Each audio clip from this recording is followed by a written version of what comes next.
quick review on this Ryobi 7 1/4 inch saw. As you're about to watch this, my advice to you is just go get one. If you don't have a sliding saw, just buy one. They're amazing. All right, so amazing that I had bought the 10-inch blade Ryobi, so I've been using this for about 3 years. So that tells you that I'm used to using this machine, and I'm gonna go over some quick things for you. This right here is a blade lock, I believe. Sorry, blade lock right here. If you want to change the blade, you hold your finger on that, and as you push this in, it doesn't go down as deep as it should, but with two hands you turn this. Let me see if I can show you guys. Oh, it went deeper right there. You see that? So as I turn the blade, now it's locked. Always do this when it's unplugged, of course. And then you can crank this, and there's arrows clockwise to remove the nut. Second of all, so when I do go put this away, you cock this down right here, and you pop this in, and that holds it down. And so this doesn't slide back and forth. I always lock it in place, push it forward, lock it in, like that. Now it's ready to transport or put away.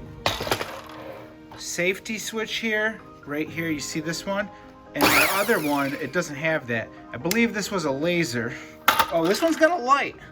So no laser, it's got a light. That's better because I don't use the laser, to tell you guys. Never use this laser. I can't say I've ever used it. Okay, so this one does not have a lock, a child lock. I don't think it, maybe it did. No, it didn't. I guess it doesn't. Well, this one right here does, so a kid wouldn't know to push their finger in that way to get it to start. So that's a good safety feature. It won't work. I love the light. Can't believe there's a freaking light on this thing.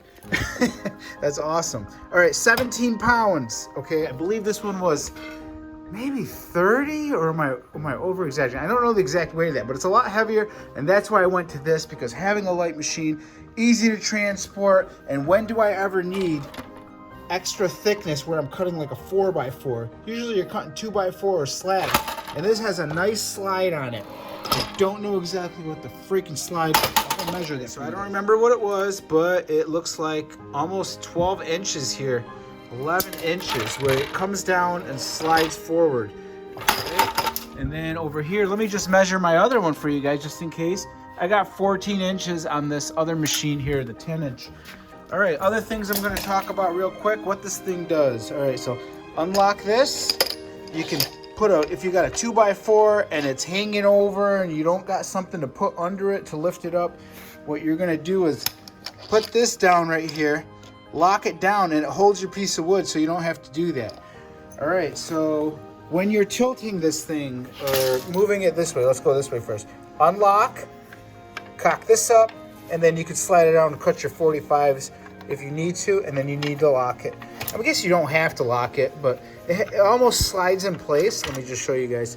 Like right now, I'm pulling the trigger at the bottom here, pulling the trigger, and then sliding around, but when I let go, it locks on 0, so without even twisting this. So, all right, from the side over here, I know you got this over here, just like my old one. Swivels this way, so you can cut your 45 trim and stuff like that. Very nice saw, and the sliding is just so smooth new out the box. I'm not used to it being this smooth because my other machine here, I think it's a little rougher, but nothing crazy. It's just, this is just so smooth, I gotta watch it, you know? Almost put your hand in here and grip it before the blade comes running at you. So always think about safety, watch your fingers on these. Not worth losing a finger on. So they could be a little dangerous, and this is how you lock it. If you're not gonna be sliding all the way, probably do recommend if you got a big board that you're only gonna go that much, you can lock it, so then you don't have to worry about it sliding at you. Not that it's gonna slide at you. Hey, can you quiet down? I'm trying to make a video here. You can get it on eBay for $159 new in the box. I believe at Home Depot they're around $220 or so. If you make a battery operated saw, this one is wired. The one is this thing right here. I don't know what it's called. You can screw it in, the screw sticks out and causes the blade to not go as deep as you'd want. If you wanted to keep it where it wasn't gonna cut all the way through the wood, you can do that. That's a little thing there. I've never used it in my life, but I know it's there and what it does. I don't know if I mentioned in the video that this was 17 pounds. I'm kidding, I know I did, but it's so easy to transport. This one, when I go to get it off the wall, I always be like, oh, do I really have to get this heavy 35-pounder off the wall? This one, your dust bag here, fills up. Never thought I'd really use this thing because the last saw I got was used and didn't have one of these. This thing picks up at least 50 to 70% of all your debris. So that is an awesome perk right there. All right, so that's about it. Hope you liked the video. If you learned anything, give me a thumbs up. That's all I ask. And have a good day.